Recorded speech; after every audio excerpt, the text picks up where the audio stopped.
Before we get into this video, I want to ask you something.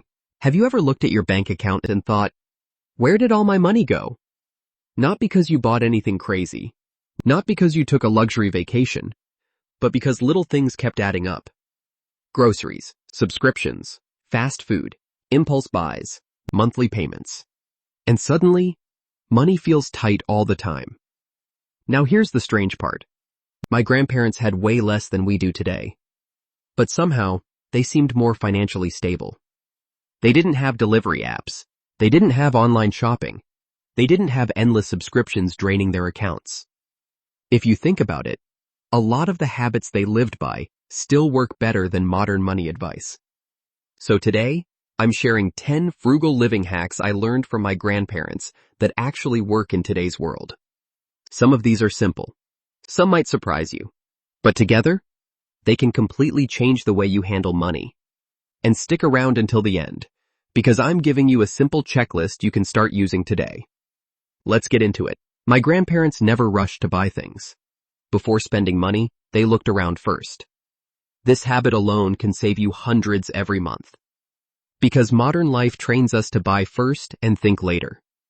Need storage? Buy bins? Need dinner? Order takeout. Need entertainment? Buy another subscription.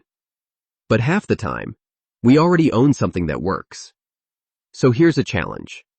Before buying anything this week, ask yourself, do I already have something that can solve this problem? That one pause can stop so many unnecessary purchases. My grandparents didn't make an emergency run to the store when they needed something. They looked for a way to use what they already had.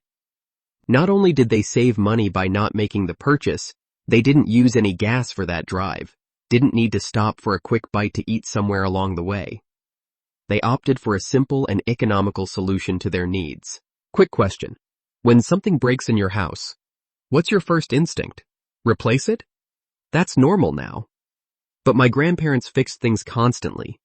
And today, repairing things is actually easier than ever, because you can learn almost anything online for free. A loose chair, a broken drawer, a leaky faucet. Most small repairs cost very little. But replacing things repeatedly? That gets expensive fast. And here's the deeper lesson. When you repair things, you stop treating everything as disposable. Pause and think about things you saw and touched at your grandparents' home. Was everything shiny and new? Or did they have older items that were more sturdy, maybe a little worn, but in perfectly good working condition? If you're like me, you may have a couple of keepsakes from your grandparents. And those are not items they bought for you. They are items they treasured, respected, and cared for. Then, they passed them along to you. My grandma almost never cooked for one meal. She cooked for future meals too. And in today's world, this is huge. Because cooking isn't the hard part anymore. Cooking every single day is. That's why people end up ordering food when they're tired. So instead, double recipes, freeze portions, plan leftovers intentionally. Think about the times you visited your grandparents, just for fun, just for the joy of seeing them. First, you probably ate a home-cooked meal, right? And a lot of that food may have been leftovers from a previous meal or two. I certainly remember a veritable feast of many different items warmed or reheated to put together a wonderful impromptu banquet for a Saturday lunch visit. Would this make your life a little less stressful? Let me ask you this. How much food do you think the average family throws away every month? Probably more than they realize. My grandparents wasted almost nothing. Leftover vegetables became soup. Extra bread became toast or stuffing. Today, food prices are rising constantly, which means wasted food is wasted money. Even becoming 25% better at using what you buy can make a noticeable difference. My grandparents lived in the country and had their own vegetable garden, complete with fruit trees, blackberry vines, and more. They valued the time it took to plant and care for those gardens, so they wasted nothing. In addition, the memories I have of planting and harvesting those fruits and veggies are more valuable than gold. Would this work for you? Cheap products feel like savings, until you replace them 3 times. My grandparents believed in buying fewer, but better things. And honestly, this matters more now because so many modern products are built for short-term use. Shoes, kitchen tools, furniture. The goal isn't luxury, it's durability. If you constantly buy the cheapest option, you may actually spend more over time. Further, do you have any emotional attachment to the cheapest toy on the shelf? Or would you rather buy something of better quality that will last long enough to not only entertain your kids, but maybe your own grandkids someday? This might be the hardest one today, because now we're surrounded by pressure to spend. Social media makes normal life look expensive. But my grandparents didn't care about appearances. They cared about stability. And that mindset creates peace. Not upgrading everything you can afford is one of the fastest ways to build financial breathing room. And breathing room changes everything. I never thought that my grandparents were rich, but I also never thought they were poor. They had enough, and they were more than content with just that.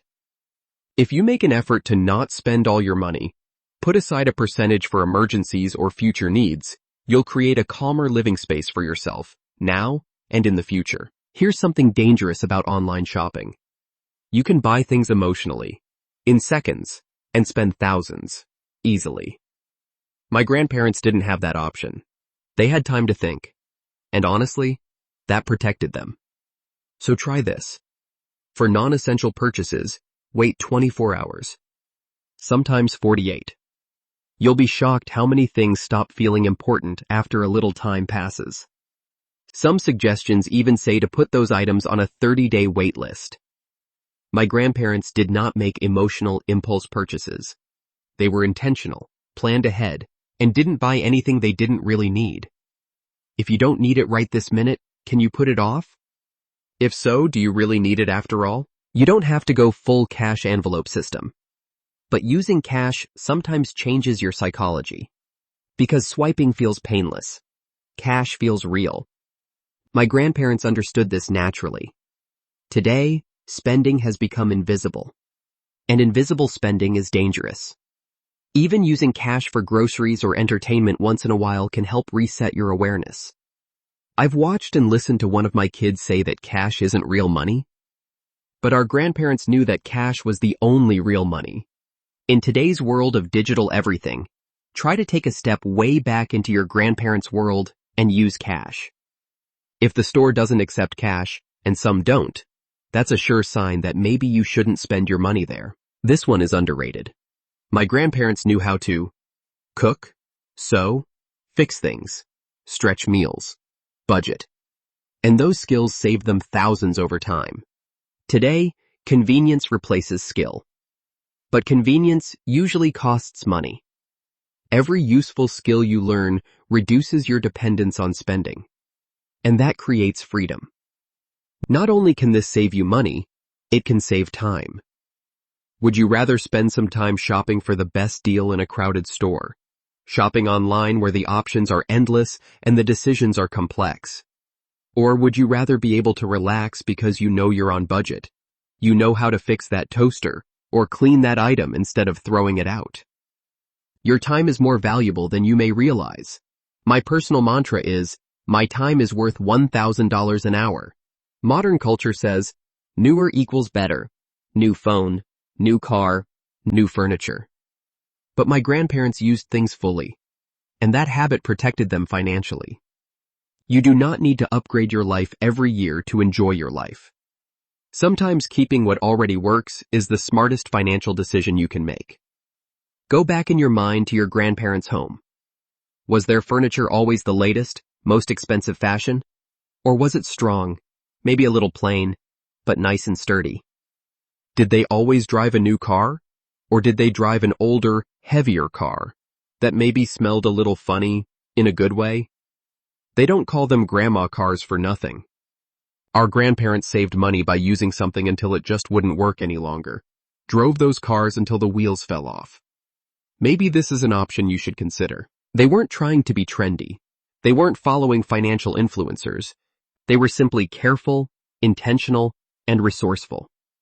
And those habits matter even more now because modern life constantly encourages overspending. Every app wants your money. Every ad wants your attention. Every platform wants you to buy something.